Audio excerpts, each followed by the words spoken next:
Біздің өміріміздегі ең үлкен қателік не? Ол әлі де уақыт бар деп ойлау. Уақыт тегін, бірақ баға жетпес. Сіз оған ие бола алмайсыз, бірақ оны пайдалана аласыз. Сіз оны сақтай алмайсыз, бірақ жұмсай аласыз. Және ол жоғалғаннан кейін оны ешқашан қайтара алмайсыз. Орта есеппен адам баласы 78 жыл жасайды. Біз өміріміздің 28 жылын ұйықтаумен өткіземіз. Бұл біздің өміріміздің 1/3. Және де 10-15 жыл жұмыс жасаумен өткіземіз. Бірақ 50%-ден астамымыз қазіргі жұмысын тастағысы келеді. Уақыт ақшаға қарағанда әлде қайда құнды.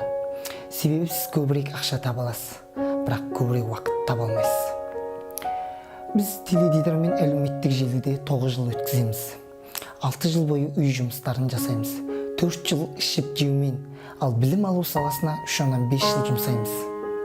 Біз 2-5 жыл бойы өзімізге күтім жасаймыз. 2-5 жыл бойы дүкен аралаумен өткіземіз. Және де бала бағуға 1-5 жыл жұмсаймыз. Ал 1-5 жылды жолда өткіземіз. Ендеше бізде небәрі 9 жыл қалды. Бұл уақытты қалай өткіземіз? Ойланып көріңіз. Стив Джобс: сенің уақытың шектеулі, сондықтан оны басқа біреудің өмірімен өмір сүруге жұмсама деген. Сізге бір жақсы және бір жаман жаңалығым бар. Жаман жаңалық болса, уақыт зымырап ұшатын ұшақ. Ал жақсысы болса, сіз сол ұшақтың ұшқышысыз. Барлық менеджмент өз қолыңызда. Күн сайын $86,400 банк шотыңызға сақталады деп ойлап көріңіз. Және күннің соңында сіз ол ақшаны жұмсамасаңыз да таусылады. Не істер едіңіз? Әрине, еш бос жібермес едіңіз. Дәл сол сияқты 86,400 секунд күн сайын сіздің өмірлік шотыңызға сақталады. Бұл секундтар ақшаға қарағанда әлде қайда маңызды.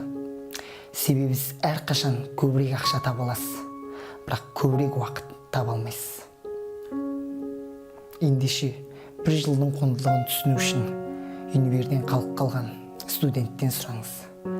Бір айдың құндылығын түсіну үшін соңғы айында баласынан айырылған анадан сұраңыз. Бір аптаның құндылығын онлайн журналдың редакторынан сұраңыз. Бір сағаттың мәнін алыс қашықтықтағы жұптардан сұраңыз. Бір минуттың мәнін ұшақ немесе автобустан қалып қалған адамнан сұраңыз. Бір секундның мәнін жазатайым оқиғаға тап болған адамнан сұраңыз. Бір миллисекундның құндылығын олимпиадада 2-ші болып қалған адамнан сұраңыз. Біздің уақытымызды жоғалтатын айналамыздағы адамдар деп ойлаймыз, бірақ шын мәнісінде біз оларға рұқсат береміз.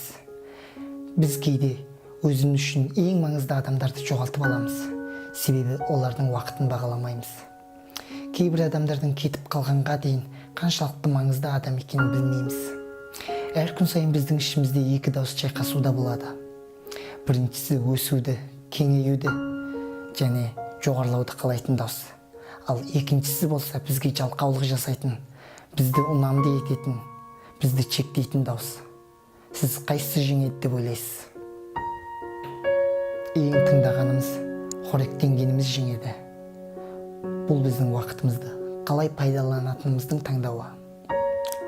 Өмір мен уақыт ең үздік 2 ұстаз. Өмір бізге уақытты қалай пайдалану керегін үйретеді. Ал уақыт болса, өмірдің мәнін үйретеді.